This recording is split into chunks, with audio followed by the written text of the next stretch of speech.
চেল নদীর ওপর সেতুর দাবিতে মুখ্যমন্ত্রীর কাছে আবেদনপত্র।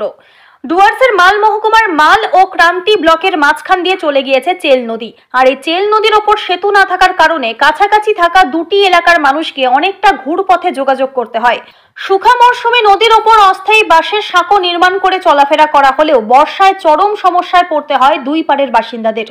বিশেষত ক্রান্তি ব্লকের বাসিন্দারা চরম হয়রানির শিকার হন, কেননা চিকিৎসা, পড়াশোনা সহ বিভিন্ন ক্ষেত্রে কাজের জন্য তাদেরকে মালবাজারে যেতে হয়।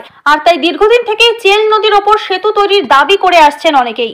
শুক্রবার চেল নদী থেকে ক্রান্তি বিডিও অফিসের সামনে সেতুর দাবিতে স্লোগান তুলে বিডিওর মাধ্যমে মুখ্যমন্ত্রীর কাছে আবেদনপত্র পাঠালেন নাগরিক মঞ্চের কর্মকর্তারা।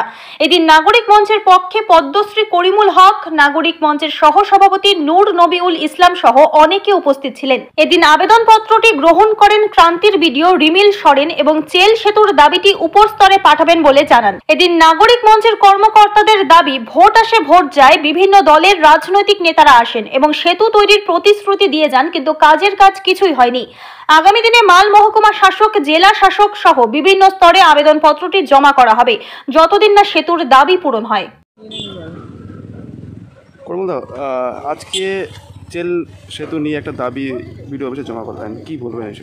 আমরা এত এরিয়ার মানুষ যারা আছি ক্রান্তি এবং মাল দুই ব্লকেরই প্রতিনিধিমূলক আজকে আমরা ক্রান্তি বিডিও সাহেবকে একটা চেল নদীর ব্রিজের উপর যে সেতুর উপর একটা দাবি রাখছি, প্রতিনিধিমূলক আমরা প্রেস করলাম।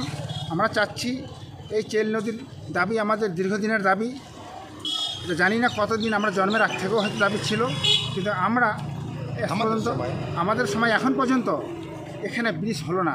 আমরা চাচ্ছি এই জনসাধারণ একত্র হয়ে প্রতিনিধিমূলক হিসেবে আজকে এখানে আমি বা আমাদের টিম বা আমাদের জনসাধারণ সবাই মিলে একত্র হয়ে, ব্যবসায়ী থেকে, রিক্সাওয়ালা থেকে, টোটো থেকে সবাই একত্র হয়ে প্রতিনিধিমূলক আজকে একটা দাবিপত্র দিলাম।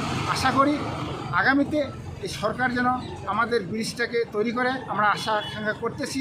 আমরা সবসময়ের জন্য এত এরিয়ার মানুষ ভীষণভাবে বিপদগ্রস্ত, সবসময়ের জন্য আমাদের এরিয়া যেহেতু জঙ্গল, ফরেস্ট এরিয়া, পশুর সাথে মানুষের সংঘর্ষ লেগেই থাকে।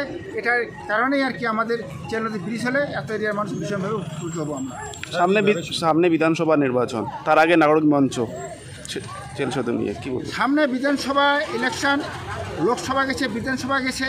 চেল নদীর যে ব্রিজটা আছে, সেই চেল নদীর ব্রিজটা হলো জারজ সন্তান। এটার উপরে সবাই মাথা রাখে, হাত রাখে, প্রত্যেক রাজনৈতিক দল হাত রেখে কথা দিয়ে যায় ব্রিজ হবে, ব্রিজ হবে। প্রত্যেক রাজনৈতিক দলে কিন্তু বলছে, আজ পর্যন্ত কিন্তু ব্রিজ হয় নাই। তাই সামনে যেহেতু বিধানসভা ভোট আছে, আমরা কতটুকু এগোতে পারতেছি এই সিদ্ধান্ত আমরা পরবর্তী সবাই আমরা জানাই দেব যে আমাদের পদক্ষেপ কী হচ্ছে। এত এরিয়া মানুষের জন্য ভয়ঙ্কর একটা পদক্ষেপ নিতে আমরা চলেছি।